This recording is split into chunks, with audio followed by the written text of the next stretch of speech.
Dr. Khalidy, I was wondering if you could tell people where you are in the Gaza Strip and what the situation is like at this current moment. We're recording this on Wednesday, September 18th, 2024. So Gaza Strip is literally a small strip, as you said. Like before this event, I used to do marathons, like charity marathons, and we would go from the top north to the top south in 2.5, 3 hours by like running, not at like a very fast speed, like you can say 20 kilometers per hour. So it's very, very small. Currently, I am in the middle district, in Deir al Balah, uh, the last safe, quote unquote, safe zone as instructed by the IDF. And right now, the situation is very shaky, unstable. There is a lot of bombings happening, especially in the safe zone. I'm sure you've heard of the last few massacres happening in tents and how people were buried alive because of the explosions. Schools have been targeted like 4 days ago. A school in the middle area in Nusayrat camp was bombed. For UN teachers who were volunteering to help with the refugees and distribute aid got killed, along with plenty of families. Yesterday and by dawn, there was an artillery attack with tanks bombing a residential area at the east of the Middle District in Burej camp. 7 families were killed. So yeah, the safe, quote unquote, safe zone is not so safe. When it comes to food and when it comes to supplies, we are very short. Obviously, many of the supplies and many of the food comes to us from the Israeli side after their approval, and most of it is sold to us. The aid is crammed on the border. Most of it doesn't get to us, and the few that does get to us is not fairly distributed, and most of it gets sold to us after it's been stolen as well. Hygiene products, soap, deodorant, uh, dishwashing soap as well, fragrance, disinfectants are not existent or very, very rare. So we resorted to improvising using the traditional methods of crafting soap as we used to do. We are the Palestinians, so well known for our olive oil soap. We call it the Nablus soap. So we start making our own soap. We use herbs. We recycle materials to use it. Hmm. What else can we speak of? Transportation. Transportation is very, very tricky and very, very dangerous. So you only transport from an area to another. And I'm not talking about transporting from a city to another, or from a district to another, as you might know in the US or big cities like Manhattan and such.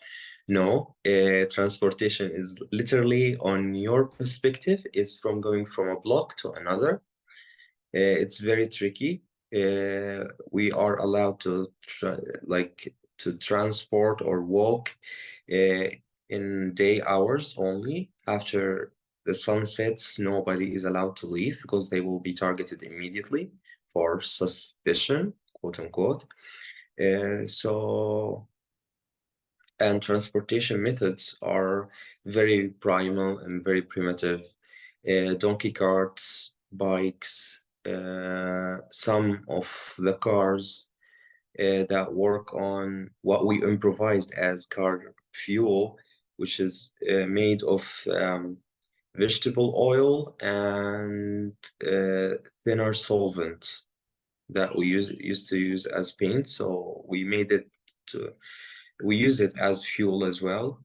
And the cars themselves are actually bombed and very damaged. I can send you pictures of how the car would look, literally like a cartoon. It's like you're watching in the cartoons where the car is bombed or where something is very like damaged and it's barely working. So yeah, That's what we use for transport. Education is not existent right now. None of the schools are working because schools are turned into shelters, as you might have seen in the news and such. Hospitals are barely functioning. We don't have any supplies. We don't have any medicine back to like down to the most basic of medicine and most basics of needs like dressing, Mhm. uh, analgesics, simple over-the-counter analgesics. We don't have them. Well, so like So what in your work as an orthopedic doctor, what do you have to use in when you try to help people? when I have an injury, I would literally use what I have, which is what's on the patient mostly. So at some point, some of the patients will still have some some like clothes torn apart or barely covered with something. So I will use it, I will wash it, and I will drench it in disinfectant, which we made locally, and I will use it as padding or as dressing for their wounds. We will take some cotton and we will make it as padding for the cast. I will use recycled casting materials to stabilize fractures and to fix them into positions. When it comes to the surgeries, we don't have surgical gowns, let alone sterile ones. So we just operate on a table as it is, which makes like rates of infection and rates of spread of complications very, very high. Uh, so yeah, it's very challenging. It's hard to describe right on the spot, and I'm trying to give you an idea of what it might look like since well mm, yeah, it looks like you want to cook something but you don't have the ingredients, so you improvise with a pretend game of that you cook something. It's like when you play with a 5-year-old or 6-year-old and you pretend to have a tea party while you don't have the tea. That's how our work feels like. And it's very frustrating because you know how to deal with such thing, and it's very, very preventable and very easily treated, extremely easily treated. But there are no resources, there are no equipment, there are no facilities. So you just stand there and you feel sometimes useless, or sometimes like you've been chained to a wall, chained or shackled, and you cannot reach for something. That's how it feels like. Yeah. And I mean, you mentioned the infection. Do you have anything to treat that? Do you have antibiotics? Do you have pain medicate? Do you have any kind of medication to give people? We have basic antibiotics and we use them when the infection is very severe and is very rampant. Most of the cases that we have infections because it's been going for so long. Most of the bacteria that we'll deal with are resistant to these regular antibiotics. So what we would resort to either amputate or either as we call it, debridement, which is cutting off the flush that's been infected in hope that the new flush doesn't get infected. And that by itself adds a more layer of depth to the magnitude of the problem, because many people we are an educated society and they understand that this is an infection and it could be treated. So you have many people refusing that sort of treatment because they don't grasp the idea that you don't have the medicine to treat it and you're trying to save their life, not save their limb. So until it reaches to the point that they feel their life is being threatened, they ask you to intervene or they ask you to amputate, and most of them get lost, pass away due to that complication. It doesn't get counted in the death toll because it's not the direct death toll. The direct death toll that's been announced here by the Ministry of Health is the retrieved bodies that's been identified. That's it. That's the number. The 40,000 are the people that they've been identified with retrieved bodies, dead on the spot. not the people that died from infection, not the people that died later on because of other complications, not the people that haven't been identified yet, the unknowns, not the people that are still stuck on the rubble and recorded as missing. These are not included in the statistics or the list that's been published lately, like 4 days ago, by the Ministry of Health. And of course, you have people who were sick before October 7th who then couldn't get treatment that have died, and they're, of course, not Yeah, counted either, I'm assuming. that's another story. That's another story. We have the direct death toll. We have the direct death toll, which means that people who have been killed directly and arrived dead, and only those who were identified and retrieved were included in the statistics. And we have the indirect or preventable death toll, which is basically people with chronic illnesses, people with like cancer or heart attack or diabetes or uh, children who died from dehydration or dealing with malnutrition and such and such and such, and many of the newly delivered babies, newborns are born with CB because the delivery is very delayed and there are many complications and it's very primitive. So nobody talks about that. And add to that, there are plenty of disabilities and plenty of life-altering, um, like irreversible damage to people that's not being talked about as well. And part of the statistics in which we discuss about statistics, even my people and our part, because we have been dehumanized so much to the point that we don't include men, or we refer to men as something negligible in the statistics. And we don't pay like much attention to that, to the fact that these men are the providers, are the protectors, are the helpers. And these men will be the ones taking care of the children and the women. So you have in the statistics being announced, they say you have this death toll, half of which are women and children, this percentage are elderly, and we have men, as if we confirm to the narrative that these men are the fighters, these men are the terrorists, these men deserve what happened to them. Meanwhile, these men are the people who you see in the hospital carrying people from under the rubble, digging with their own hands. You see these men standing in line to get water or to get food for their family. These men are the ones who are building tents. These men are the ones who are protecting the children and the women from the stray animals, from thieves, from and getting them the medicine, or try to get them medicine and treatment, and carrying them back and forth, and responsible for the transport of these people.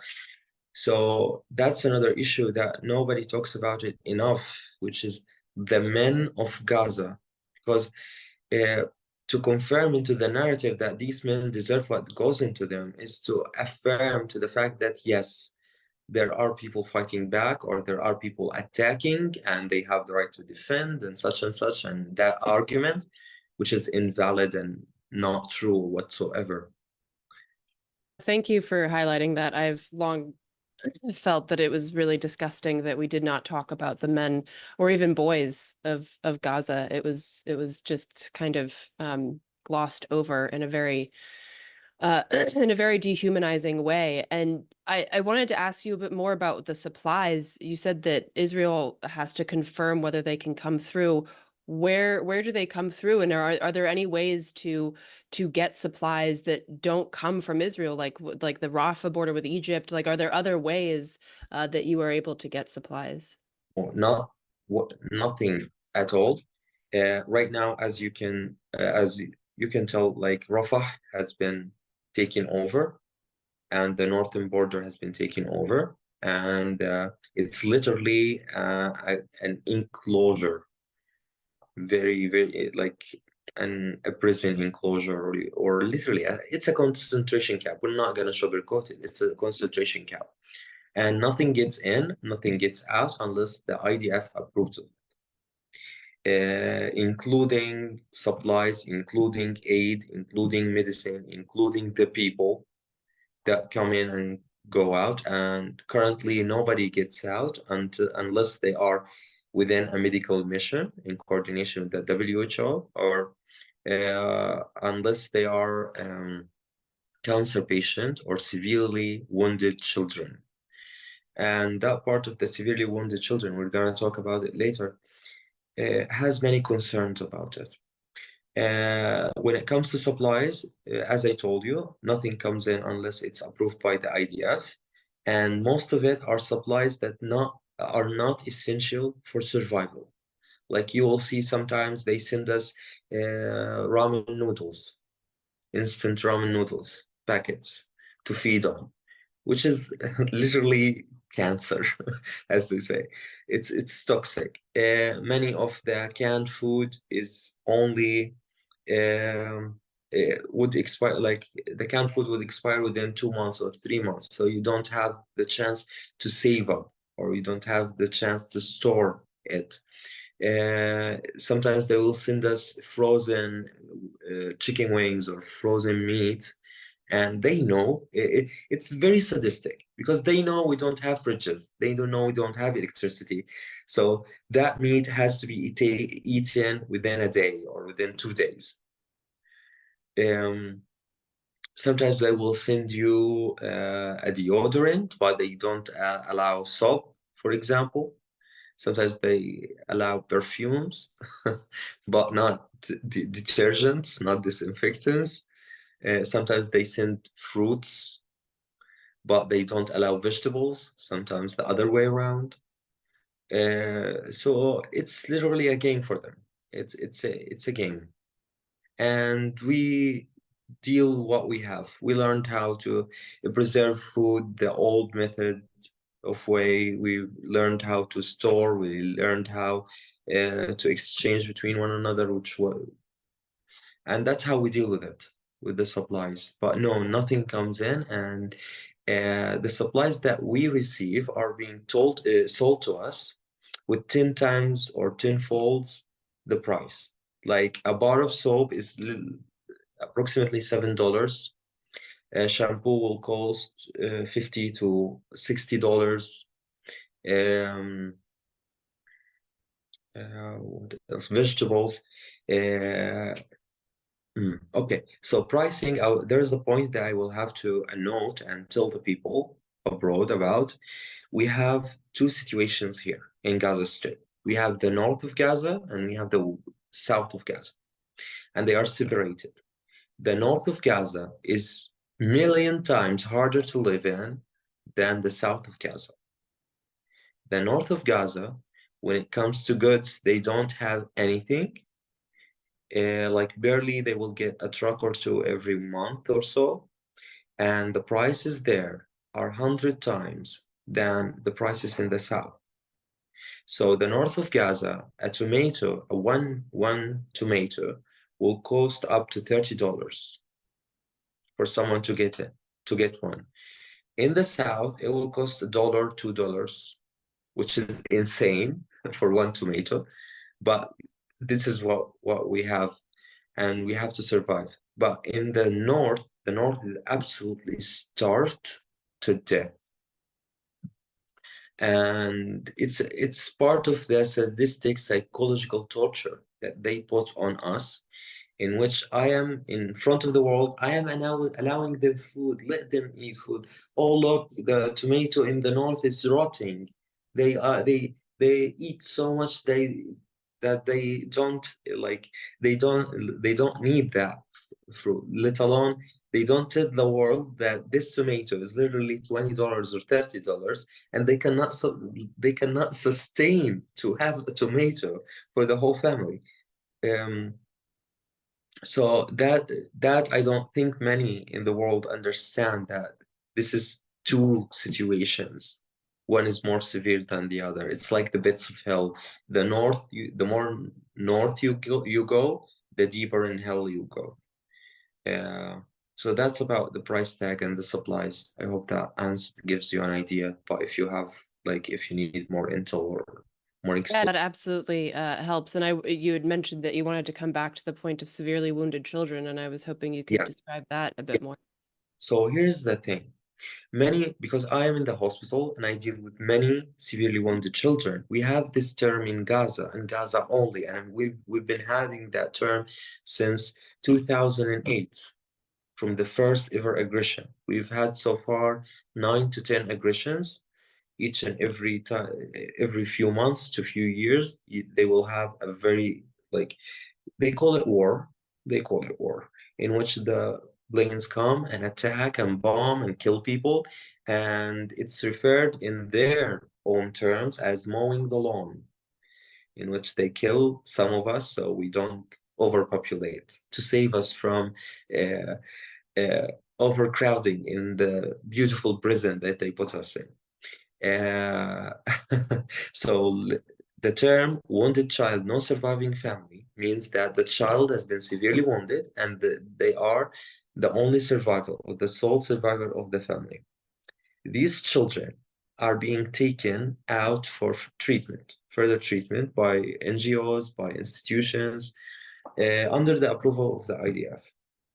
And that file itself is not being talked about, uh, because people assume that, yes, these children are being evacuated to safety. These children are being taken out to be treated, to be dealt with, to have a better life, and such and such. And they compare it to the children that have been taken about or evacuated during the Holocaust in World War II. These children have no guarantee of coming back. Many of them have no communication with the remaining survivors of their family, their relatives, aunt, second cousin, third cousin. They have no communication with them. And their destiny or their future is completely unknown. And many of them are, we lose track of them as like doctors and as people, as physicians who used to treat with them and to attend them, because we essentially adopted them in the hospital.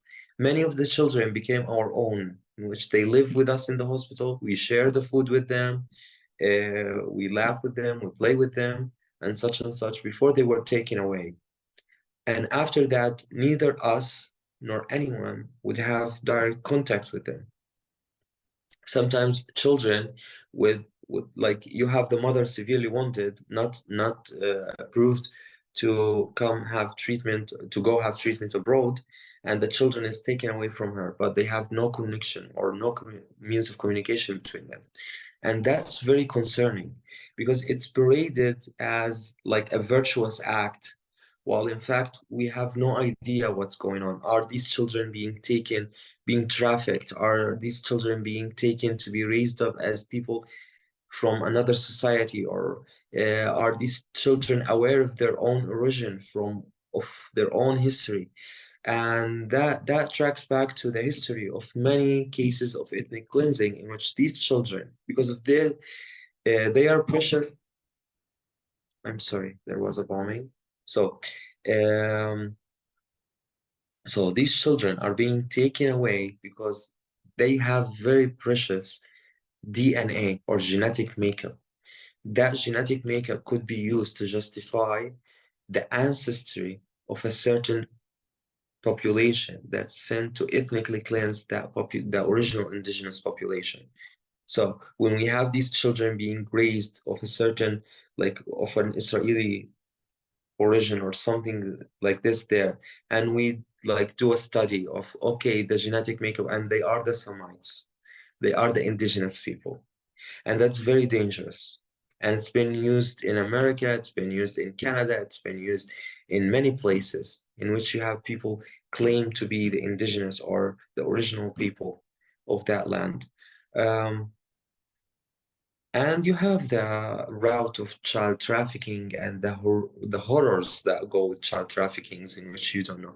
So that's another part that we are deeply concerned about as Palestinians here. And we have no choice about it, because it's either that child die, or like or live, but how would they live and would they live? You don't know, and you just hope for the best. Absolutely. I'm thank you for pointing all that out as of course very twisted. And I'm glad that you used the term ethnic cleansing because the ripping a child away from their own history and their culture is ethnic cleansing, just like we've seen in the United States with the indigenous population here. Um, and I wanted to ask you, you said that a bomb just went off. What, I mean, obviously the safe zone is BS. It means nothing. But how often are there bombings where you are? I mean, I assume you're in your home right now. How often are there bombings where you are? Very often, like every few minutes. I'm not sure if my phone picks it or does noise cancellation or something like this. But you can hear clashes right now. There's the buzzing of the drone, and there's bombing every like 20 to 30 minutes. Um, that's another point that they play it as a video game. So whenever they board, the tanks just launch randomly, like throw bombs or throw missiles randomly. Uh, Whether it's a home or a land or just random, it doesn't matter because it's a playground for them, literally. And many people from the IDF had posted about it and talked about it, of how fun it is. Uh, and we have this rule here. If you hear a drone, you are safe because the drone is here to inspect and record. And once the drone comes silent, there is a bomb coming, that the target has been like locked in. And if you hear the bomb, you are safe. As you can tell, I heard the bomb, but I didn't like bother checking or what, because yes, the bomb, if I hear it, it's not on me, so I'm good. As long as you hear a sound, you're good. But once you don't hear the sound is when you are very, very worried. It means that it's very close to you or on you.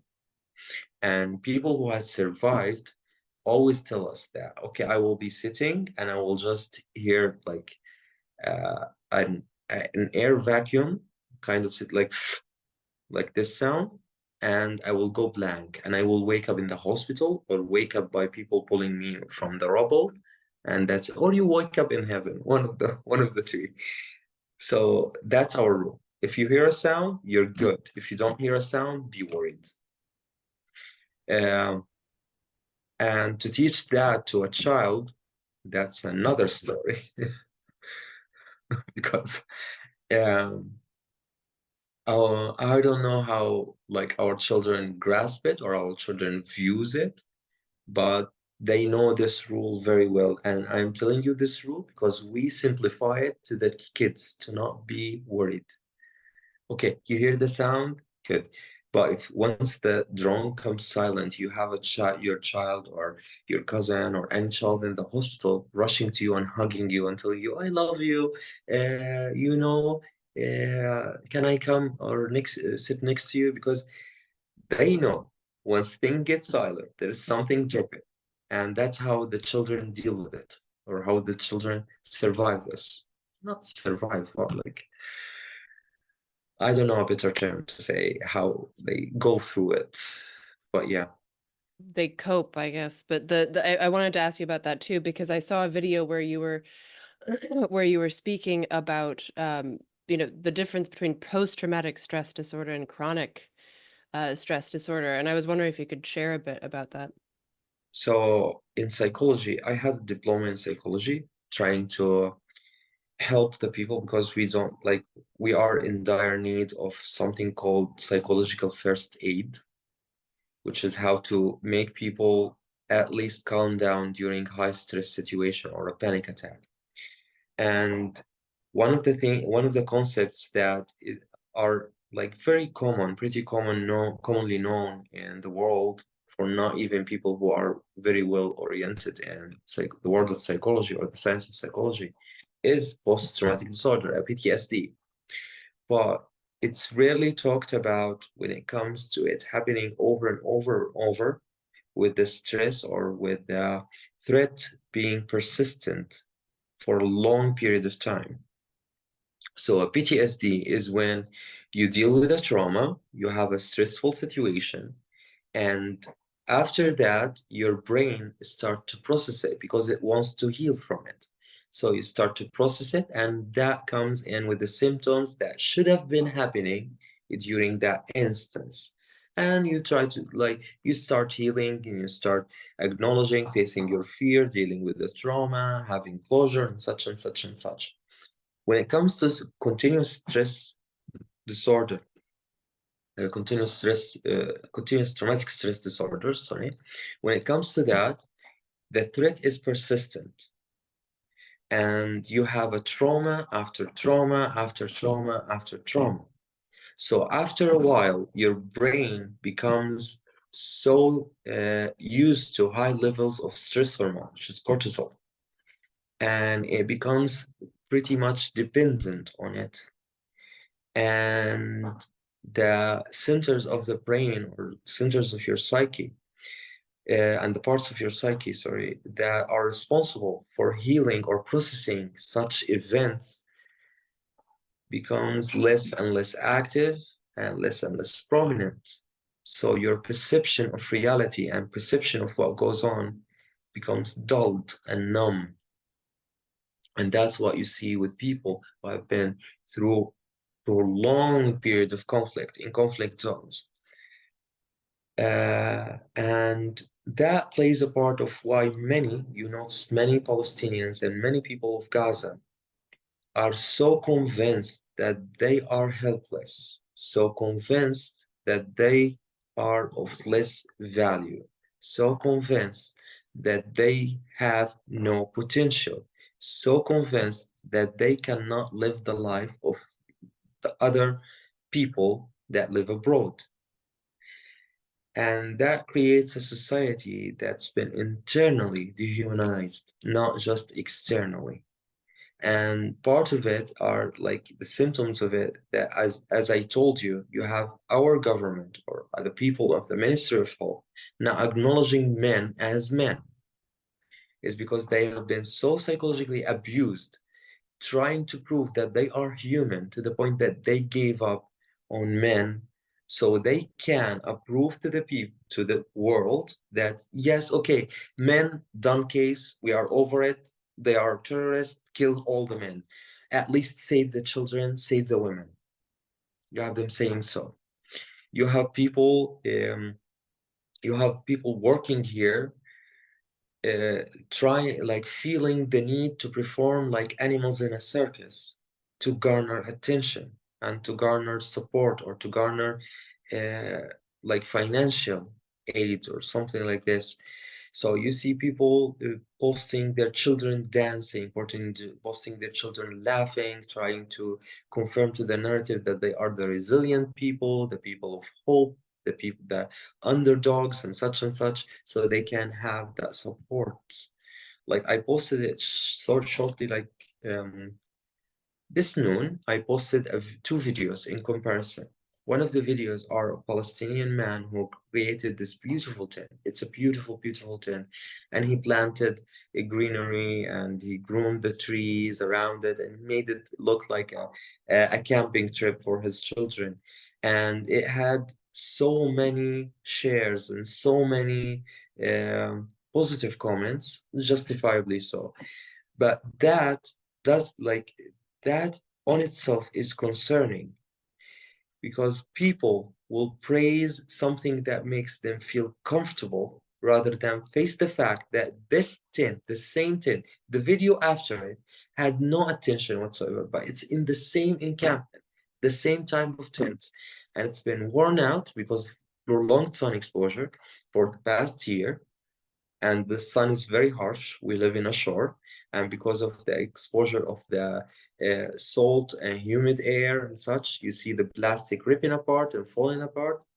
And because winter is coming and winter has started, there was a very small, like little drizzle frame, not an actual rain, and many got drenched, many tents falling apart. That beautiful scenery got destroyed all of a sudden because of some like a little bit of rain and some wind and it's gone. But people didn't pay attention to it. So you see our people, because of this continuous traumatic stress disorder, feeling cornered or feeling obligated to perform that they are okay. And in psychology, there's like a common saying we say to people who are going through depression, people facing mental illness and mental disorders, that it's okay not to be okay. We always tell them this. It's okay not to be okay. You can tell us that you are not okay. You can ask for help. That doesn't make you any less. But when it comes to us, it's you are not okay and you don't have the right not to be okay. Because the minute you start complaining, the minute you start making people uncomfortable, they were going to withdraw from you. They are going to ignore you. They are going to deem you as sensitive, or deem you as negative, or deem you as someone who is a Debbie Downer, and they will go to the person who is performing this performance of, yes, I am the resilient one, I am smiling despite the pain, and because that makes people comfortable, that makes people feel less guilty. They'll be like, yes, they are going through hardship, but yeah, they are doing fine, they don't need me, I don't need to worry about it. Okay, let me just send them money and that's it, and they will be fine. um, and that's concerning. And the second point of that, of the same thing of building tents and such, in 1948, when the first Nakba started, people got displaced into camps here in Gaza Strip, and they lived in tents.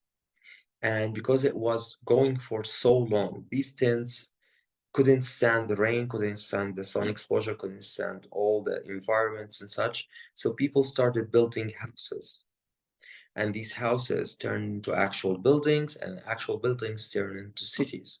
So the cities that you see in your footage, or the cities that you see in your videos on social media or in the news, are camps. Jabalia, Beit Hanun, Nusayrat, Brej, Deir al Balah, Khan Yunis, Rafah, they are all used to be camps. So for me to witness that people are starting to embellish their tents and starting to build like walls, or use like rubble to make housing, quote unquote, it's so alarming. It means that what's been done is done, and you're not going to return to the way you were. You are being displaced again. And we are people of pride, we are people of high education, we are people of knowledge, and we cherish history so much and our heritage. Each and every family will have the key to their house that they lost in 1948. And now we have two keys. We have the key of 1948 and the key of 2023 or 2024. And that's another issue that's not being talked about. Displacement we are being conditioned that this displacement is irreversible. You have no hopes of return. That land is being lost forever. And you have the officials on the other side, on the Israeli side, declaring it as a water park or as a resort or as this and this, and they are starting to auction land there. So that's something that's not being discussed and not being looked at and not being addressed, because people here are under continuous stress, traumatic stress disorder. They are so busy with trying to survive, so busy with performing that they are fine, that they don't talk about such issues. So it's layers upon layers and upon layers, and it's like all built up on top of each other. And it comes to years and years and years of conditioning for 70, and it's been going for 75 years, and this is the result.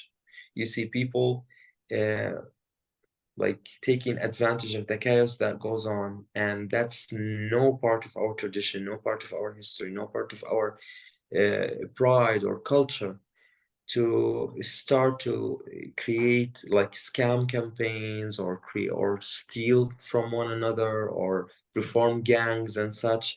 And they want this like situation to happen. They want this uh, behavior to start spreading to create the chaos, and they come as the savior. Oh, we're gonna take over. We are the saviors of Muslim.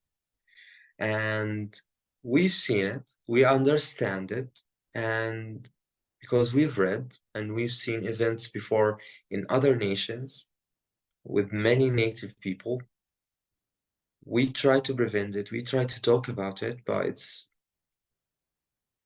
how can you talk about such thing when you are still trying to survive, or yes, you are still trying to like to find your ends meet, as they say, or when you're trying to have something over your head, or dodging a bomb, or checking if there is a safe area or not, and they are deliberately using so. If you follow the news every week or so, they launch a new map of leave here, go there, leave there, go here. So it's a constant state of like insecurity and of fear, of instability. And they want us to stay in that round so we don't have the awareness, or we don't look into what they are doing in the bigger picture. Absolutely, and I think it's so important that people understand Palestinian history, particularly here in the US, so that they understand that, the original Nakba and the layers of this traumatic stress, so that we can also be ones who don't forget.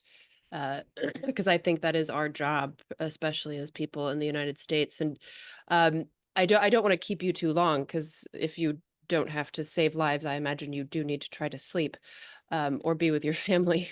No. And but I am curious because you obviously are so multi-talented. I mean, you're an orthopedic doctor, you have a diploma in psychology, but you're also a brilliant artist.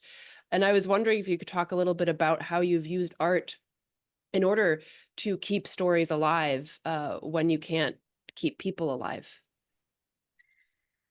So I consider myself one of the lucky ones, or one of the blessed ones, to have the gift of awareness, and to have the gift of what they call that I had my grieving, what my potential life would have been has it not be due to this. And it's been going prior to this. It started when around 2019, 2020, when I've noticed that yes, I am considered less of the other people around the globe. I am denied certain opportunities. I am prevented from rights, many rights. And you start this, it goes throughout the full grieving process of denial, anger, bargaining, depression, then acceptance. And then comes after that, yes, this it is what it is. What can I make out of it? What's my purpose in it? So prior to that, my art was focused on the what we talked about, the performance aspect, but it was going through not just performing for the sake of performing, but it was going to proving that I am human enough. So one of my projects was about skin disorders that I've been seeing in the hospital during my rotation in dermatology. So I've seen skin disorders. Many of them are treatable, many of them are not contagious, many of them are genetic, untreatable, and many of them are not contagious, and they don't affect your actual health or your actual productivity, and they don't prevent you from being part of society. And I used it as a part to symbolize that yes, you might look different. One of the like few examples of it are like albinism, vitiligo, and such and such. So yes, you can look different, but you are the same human. And I used it as a way of telling the world that like appearance, or where you come from, or who you are, doesn't matter. We are made of nations and made of tribes for the sake of getting to know one another and to exchange knowledge, to have this big and collective, that big concept of collective knowledge that's used to um, used for the growth of society and the growth of humanity and for the good, the greater good, and for creating peace. And there is beauty in diversity, and there's beauty in culture, and there's something to learn from. And the value of someone is not related to their appearance or where they come from or their ancestry or their past. So that's how my art was focused on. And after that, my art started getting around a few period, like for a short period of time, pretty angry because I was going through the grief process. So it was pretty angry. So it was like um, not angry in a way of like projecting hate or making slogans or smearing other populations or other people or certain group or certain demographic. No, but it was angry in a way of, why don't you see this? Why cannot you see what I'm seeing or understand what I'm trying to say or understand what I'm trying to express? And I felt so gaslit about it because I didn't announce that I am from a Palestinian or I live in Gaza. I didn't announce any of it, and I made my art speak for itself. And I am thankful for that, and because it made me understand the other perspective around the globe. Many people who saw my art reacted to it from the perspective of their own societies and from the perspective of their own experience. And it was between 2019 to 2022. So epidemic happened, Black Lives Matters movement happened, Sheikh Jarrah events happened, the Ogre um, genocide was gaining more and more publicity. Congo started to rise and have more awareness about the Congo. So you open your eyes and see, okay, I am not alone in this. I experience oppression. Many people, everyone around the globe experience oppression. Why are not they aware of it? And that's when my direction started coming to, let's make my experience, not talk about my experience itself, but make it raw emotions rather than talking about the event itself, a date or a certain situation or a certain name and such. Make it a feeling, and that's what I did lately with the 991 painting that I painted with an unknown child. I'm pausing here to include the video that Dr. Khalidy posted of his artwork and the story behind Unknown Child 991. I feel it's important to note that this video and artwork was posted on May 7th of 2024. So the numbers that Dr. Khalidy shares are no longer accurate. The numbers are far greater now. If you have the ability, if you're listening to this only, if you have the ability to also view this portion of the interview, I strongly recommend that you do so. I'm also going to be reading the words that Dr. Khalidy posted along with this video now.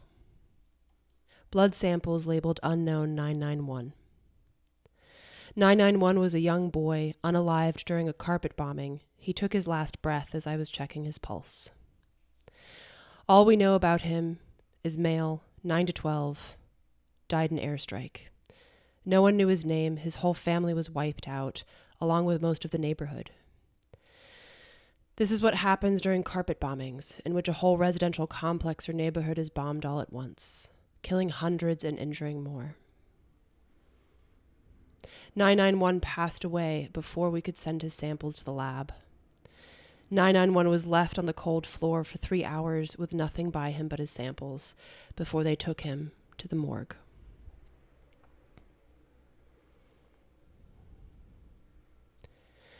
So I decided to preserve these samples in a unique way, as paint.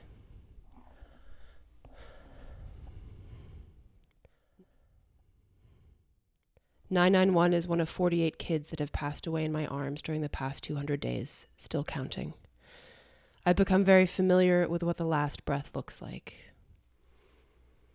It's haunting. Most would die with no one to bid them farewell, alone. In the past 200 days, I've treated 37 unknown children, age range 1 month to 10 years.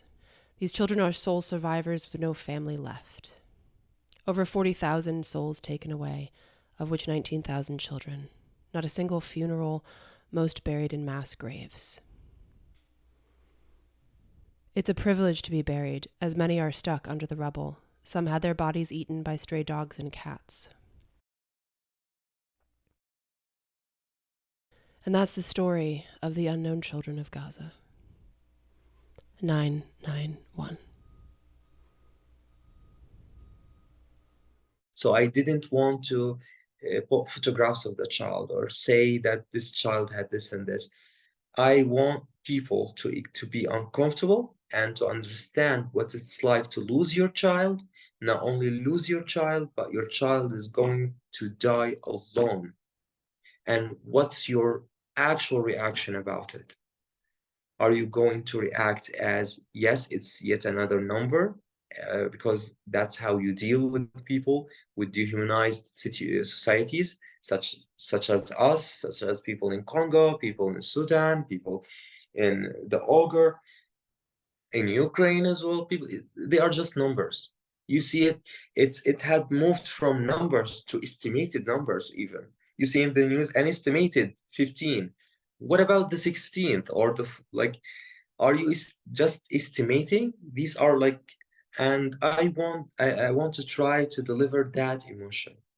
And what I've done with my painting about the ice cream trucks of Gaza, the ice cream being used as morgue and to store deceased bodies and cadavers, and what kind of impact would a child, a sole surviving child, have to have their whole family pulled from an ice cream truck, something that used to bring them joy and bring them safety and is supposed to make it to be their happy place and happy memory when they grow up, to see their whole family being taken out of the morgue, not the morgue, the ice cream truck. We call it the morgue. It's been like, you see how like the impact on us. We call it just the morgue right now. So you have a child calling it like the cadaver van, they call it, pulling out of it, and they are like laid in front of that child, not only their family, but everyone in that truck,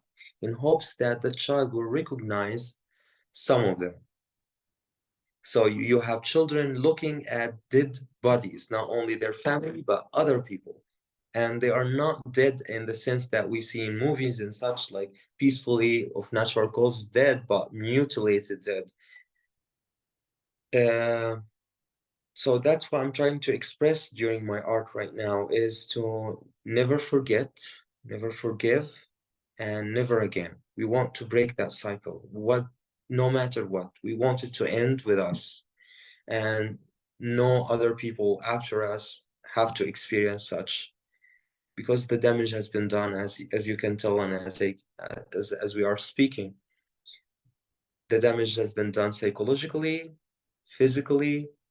The infrastructure of the city is wiped out, memories has been done, huge families has been wiped out from the civil records. So it's irreversible, and we don't want any other nation or any other group of people to have to witness that.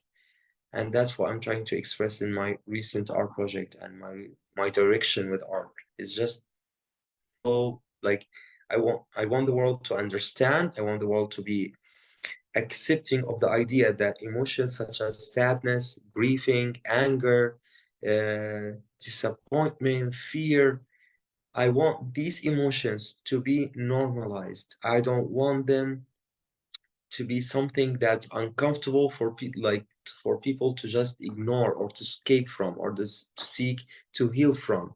If you're not angry for when your fellow human is facing injustice, when would you be angry? If you're not sad for the loss of innocent lives, when would you be sad? These emotions are here for a reason, and I really hope I can like portray that in my upcoming projects and my upcoming artworks, for people to actually grasp the idea and project on it on their own societies. Because, for example, freedom, the concept of freedom America is the land of the free. And it's named so, but I can see your smirk of like, yeah, right. And I understand very well because we are we are forced to understand your history and we are forced to understand your society and your culture for us to survive. So I have a very like I consider myself having like a very clear idea of what it's like to be in America. Of course, not the full perception. I'm not. I've never lived there. I've never seen there, but from what I've seen, and because the American culture is so vast and so out there, and it's considered the common practice in movies, in cinemas, and such. So it gives you an intel. But yeah, America is considered the land of the free. Yes, I don't see freedom at all. You see candidates performing a circus act, essentially, and everyone in America knows it, yet nobody is having like having the ability to say or the right to say, let's put them both down and let's launch a huge, like select new candidates that are worthy and that are qualified enough. These two are clearly disqualified. So let's start over. But no, because it's built on a system and that system is built on benefit and it's built on capitalism and built on industrialism. So once you start to tear that down, many people will oppose you or stand against you because many are benefiting from this chaos and benefiting from that system to the point that they will kill to have that system stay and survive. So sometimes I told my people, like my friends there who live in America and other countries, I believe that we are more free than you. Like you are afraid to lose your jobs, you are afraid for your identity to be noticed at some protests and such because you will be chased down and you will be persecuted or you will be uh, frowned upon and you will lose many opportunities and such in the name of freedom. And many brave souls were not afraid and we command them and they give us like the warmest of hugs by their acts. But yes, it is a fact that that's not absolute freedom. While in fact, I can like I'm not afraid to lose my, for example, my freedom lies in, and I'm not afraid to lose my job. I'm not afraid to lose my house. I'm not afraid to lose my city because it's been gone already. There's nothing to lose. You have nothing to like. You have nothing to lose other than what you have. So that itself gives us some sort of freedom. And we also have like sometimes I jokingly say that us by existing we revoke each and every victim card ever used in humanity because we understand what it's like to have that any sort like most sorts of oppression. We understand what it's like to be discriminated against for something, for simply being who you are.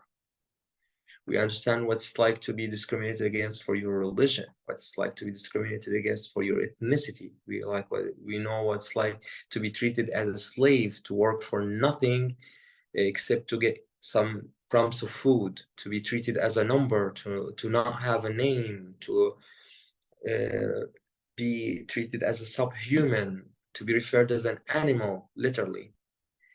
We understand what it's like to be unrecognized for what you do or unappreciated for what you do. We understand what it's like to be gaslit when you try to express what goes on or try to tell the world what goes on and you are being gaslit, that you are being delusional or that you are to blame and you are part of the problem. And it's been going for 75 years and barely the world is waking up and starting to awake to the fact that, yes, oh, you've been facing this for 75 years?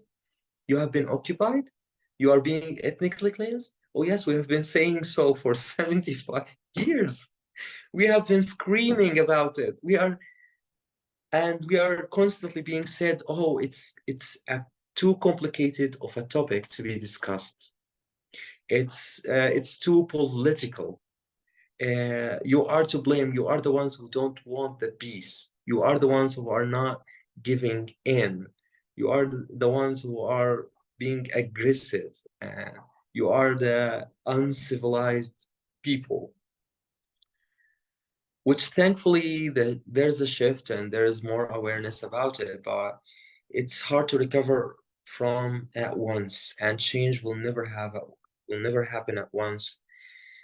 And with that comes a fear of ours, in which it's a passing trend, in which it happened over and over. For the past aggressions, there was a movement and there was an awareness and there was protests about what goes on. But the moment a ceasefire happens or a truce happens, back to square one, and it's normal. And we hope that this is not the case and that more people are like awake to what goes on. So yes. Yeah, absolutely, and it shouldn't have to take a genocide for that to be the case. And Dr. Khalidi, I know that you've been very generous with your time, and I just wanted to ask if there's anything else that you'd like to share about your current situation, about experiences, or anything else that you'd like people, I mean, predominantly people in the United States, to know or even to do. To tell a story, I don't have like a direct story on top of my head, but what can you do? So what can you do is sometimes there are like three, as for the lack of a better term, three triggering sentences that are being repeated over and over again to us in response of what we go through.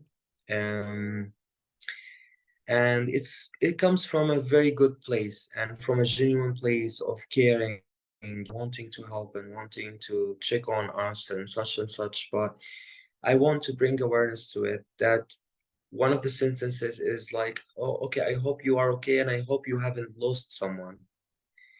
uh, each and everyone in here has lost at least 5 to 6 people, their family, or their friends, or their neighbors.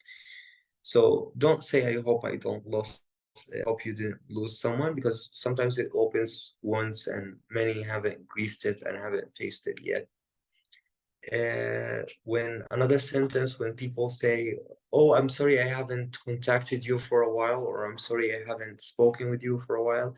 I was taking a break from the scenery and from the footage that I see. Yes, that's your right. And that's a very healthy thing to do, that you have to take care of your mental health. Don't tell me that. Don't tell me that my existence makes you uncomfortable. Don't. Because you will see many people being like, I am sorry that we are dying. What would my response be? I'm sorry. And the third response is, I am sorry that you go through this. There is nothing I can do. I wish I could do something. Yes, you can do plenty of things. It starts with educating yourself. It starts with starting conversations and talks. I'm not saying go to protest. I'm not saying go scream on top of their lungs or share footage, graphic footage. No, don't. But after you educate yourself, start conversations in your circles, in your workplace, in your neighborhood, with your friends when you go out. Like, start that conversation. Educate others the same way that you educated yourself. And also, don't support hate speech, don't support things that I don't know if it's legal in your state or not, but many states it's been legal. The word boycott. So try to do that as much as you can, because it helps and it does have an effect. Uh, and try to check as much as you can on people. If you have contact with people from like on the ground, whether they are posters or people working there, have have some sort of communication with them, start conversations with them, try to make it casual and normal. Don't make it as you feel pity for them, or don't over romanticize what they go through as the heroes or as legends because it creates that narrative, and that narrative weighs down on that person to try to fit into that narrative. So it will turn into an unintentional gaslight situation to the people here. So just have conversations with them, make them feel heard, make them feel not alone, that they are remembered, that you care for them. So these are things that you can do, easy things, I hope, not so demanding. That's it, I believe. Absolutely, and thank you for I'm also kind of amazed that people will say those things to you, but I guess I've lost my ability to be shocked in a lot of ways. It comes like we are in the term of educating one another, and if it wasn't for communication, we wouldn't understand such things. And this conversation had been had prior with many, many other things. Like you in America, I'm sure you had conversations about what's proper to say to a black person, what's not proper. The Asian people, people with mental illness, people who of the LGBT community and such. There are plenty of things that are proper and improper to say, and they are known so because we've had conversations about it, which we are doing right now. And I really hope people who listen to this or watch this start to understand that yes, we understand that it's coming from a genuine place and coming from a kind-hearted intention, but no, please see our perspective, and there are better ways to say it. Like instead of, I hope that you are okay. I hope that you haven't lost someone. Are you okay? Start with the conversation of, are you okay? An open question. Instead of saying, I'm sorry, there is nothing to do. We have talked about, yes, there are things to do. And if you cannot do them, just don't say that I cannot do nothing. Just don't. And the third one, what was the third sentence? Um, yeah, I took a break because I couldn't handle the footage or the scenery. Just say I was busy, I was dealing with some stuff. Uh, I hope that you are well. Tell me, give me an update of what you're going through. These are my updates. That will be more appropriate and more uh, helpful, I believe. I mean, it kind of reminds me about how white people will sometimes in the US say, "Gosh, I'm so tired of hearing about racism." Well, how tired do you think people are of experiencing it? Like, you might be tired about hearing about genocide, but how tired do you think they are of living it? Like, it's an absurd way to center yourself that's really disgusting. Um, but I want to let folks know where they can follow you. You're on Instagram at KHAL, Dr. Khalid Khalidi. And is there anywhere else that you'd like to let people know where to follow you or where to get information? I'm not very keen on social media. Like I have the Instagram just for the sake of it. I don't have other social media, but yes, people can reach out and they can communicate with me. I am more than happy to provide intel, to provide insight, and to answer their question if they have any questions about it. Whatever I can do to help my people, as they say. Thank you so much, Dr. Khalidi. I really, really appreciate it. And again, I'm honored that you were able to sit down with me The this. honor and pleasure is all mine, as we say. May you be forever blessed and highly favored. Yes. Likewise. And may you get some rest, and have